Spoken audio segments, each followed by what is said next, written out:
What is going on, guys? Jack here and welcome to episode 44 of the Road to Glory with FC United and Manchester. Hopefully you guys are good. Quick heads up before this video even begins. I don't know how to put this. I've not played the Pentagon Challenge in a while, and I know guys are waiting for the Pentagon. I'm kind of not in touch with that save at the moment, and as you can see by the green on screen, this save has just gone amazingly, and I've got to say kind of a quick little other apology, I guess, for the fact that this is 3 months since the previous episode. The reason for that being is I've just been sucked into this save. It's not that I don't want to do videos, it's just and like any other FM commentator will tell you that they know what I mean. When you're on a good run in FM, you don't want to have to stop to do a commentary because you have to think a bit more about what you're doing and kind of speak your mind, and it's not that it's not enjoyable to talk to you guys, it's just that when you're on a good run, you just want to keep that run going. So, I'm not going to cover all these league results, but instead I'm just going to highlight the results which have made my season so far. To be honest, you've not actually missed that much of the league. We're about a quarter of the way through in terms of fixtures played. Looking at it, we've played 14, everyone else around us has played a lot more, and the team's playing absolutely amazingly. I wouldn't say that we're necessarily playing perfectly, but we've got plenty of games in hand against teams around us. And looking at it, no one's doing outstanding in our league. Everyone has lost, 3 or 4 games at least. And that's kind of been to benefit us, I guess. I know it's meant that we've been able to get up the table, and with games in hand we could potentially go top. So a quick look at the league fixtures, and then I'll come on to the domestic side of things. 4-0 win against MK Dons, 4-1 against Bristol City, 2 absolutely amazing results there. We beat Bradford 3-2. Our only defeats so far this season have come at Crystal Palace on the first game of the season, which was 5-4. If you read the description, though, you'll know that I lost the gameplay, like this game save got screwed over after the video, and it just didn't save for some reason. So I wanted to keep the live com of the 5-4, but I did have to explain, it's pretty hard for me to get 5-4 again against Crystal Palace. So in the end, I settled for a 2-0 loss. The other games that we've lost were, as I've said, Watford, Torquay, and we lost in the Cup to Carlisle. I'm really annoyed about this. I opted not to commentate this League Cup game. This was the League Cup second round against Aston Villa, and I was like, should I live com this? It's only been a month, and I just want to keep playing this save, and I'm not really that bothered about losing this game, because to be honest, I thought Aston Villa, Premier League team, they're going to just outplay us off the park. And as things turned out, they did for the first half. In fact, I'll show you the highlights of this game.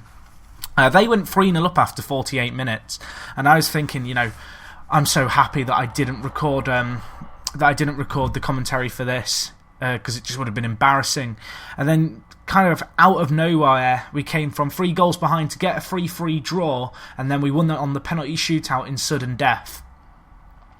So that was pretty crazy. So, as I've said, we're on a little bit of a League Cup run. We beat Bournemouth in the 3rd round following this round, and then today we're going to be live comming the game against Ipswich.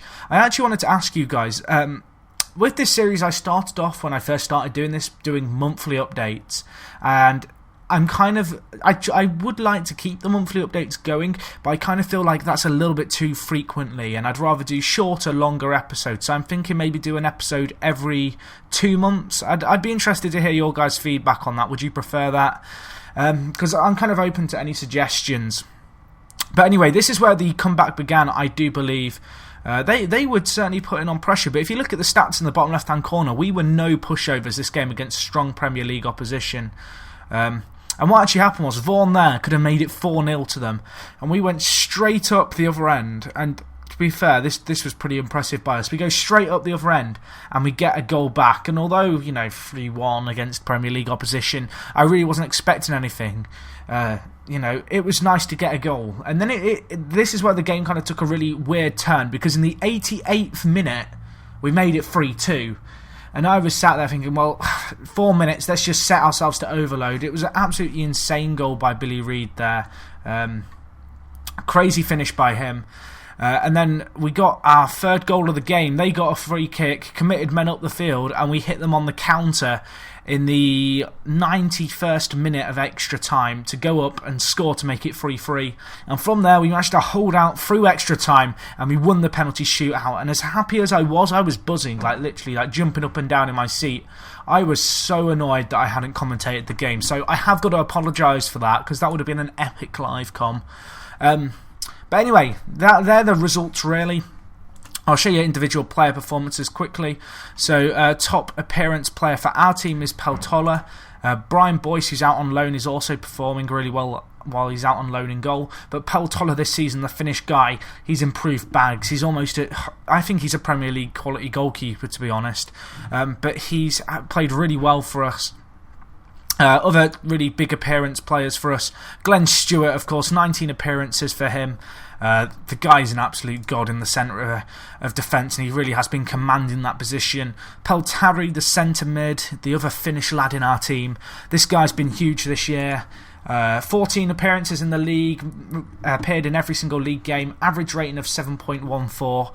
I really can't stress how good he's been this year. In terms of the average ratings, Glenn Stewart leading the way.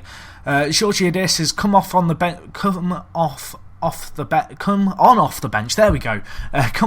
bench a few times.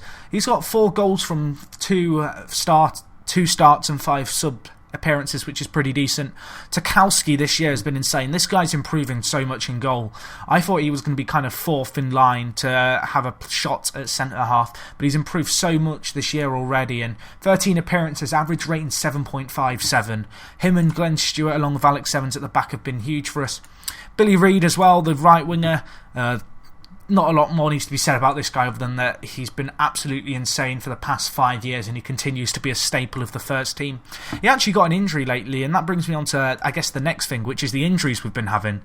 So as you can see, we've got Carson coming back from injury, Montgomery coming back from injury, Evans coming back from injury. Well, actually, no, Evans is out for months, I think. 3 months with a torn hamstring. And Davison, the Icelandic guy who I got in, is out for 4 to 5 weeks.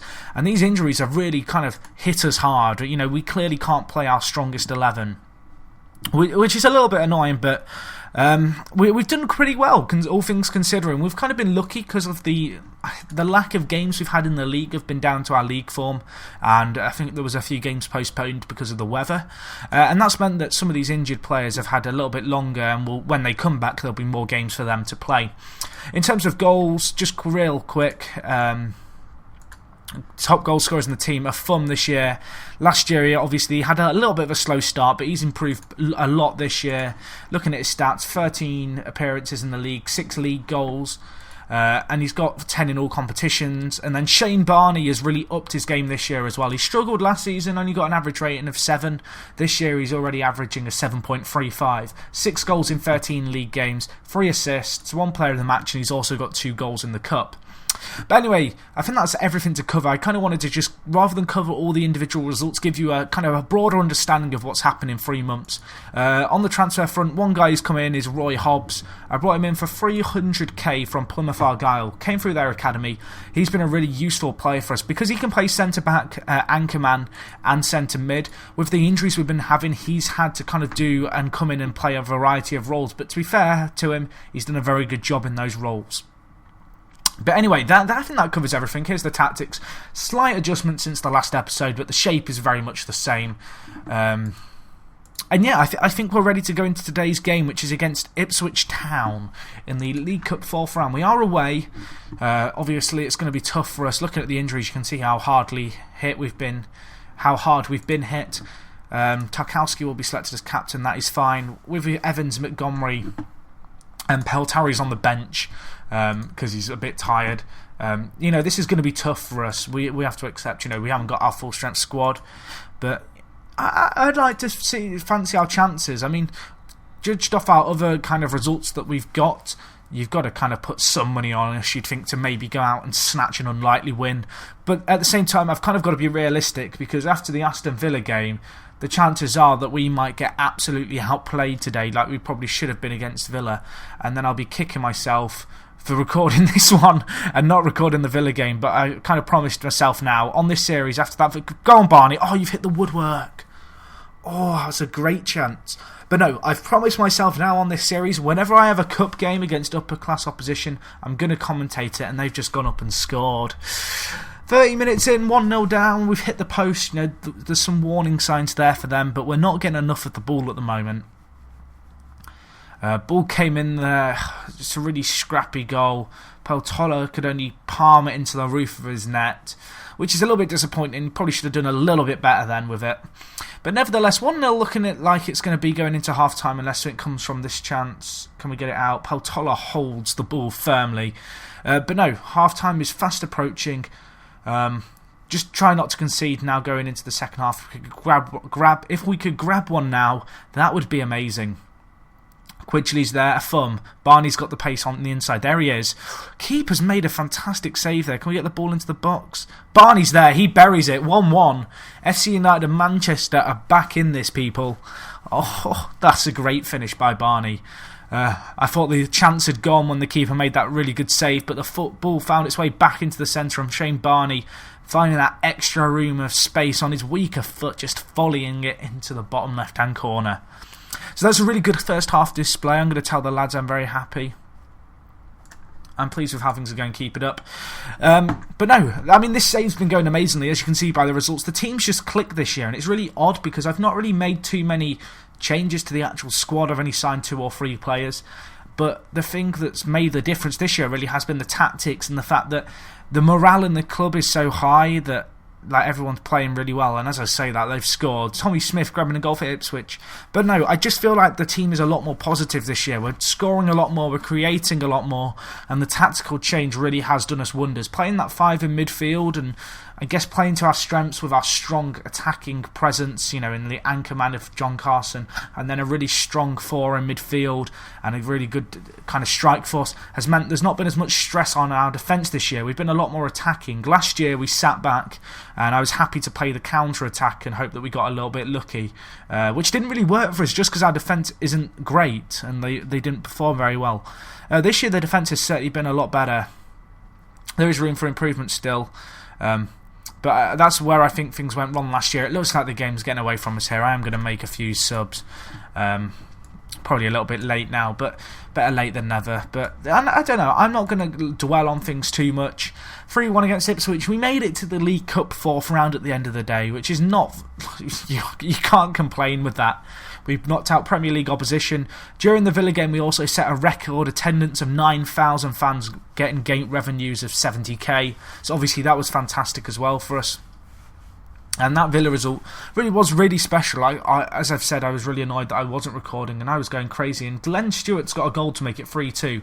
I don't think there's going to be enough time for us to get one more goal back, but... You know, I don't know. 3-2, you can't complain. And Glenn Stewart getting on the score sheet. He's such a towering aerial presence, the Northern Irish lad. Fantastic header for him there. And unless something very, very strange happens here with a minute left, then that's going to be the game. Although, oh, you can't blow then! No! I'm done, guys. We could have scored that. Barney was through. I'm done. I'm just going to stop recording. Fuck it.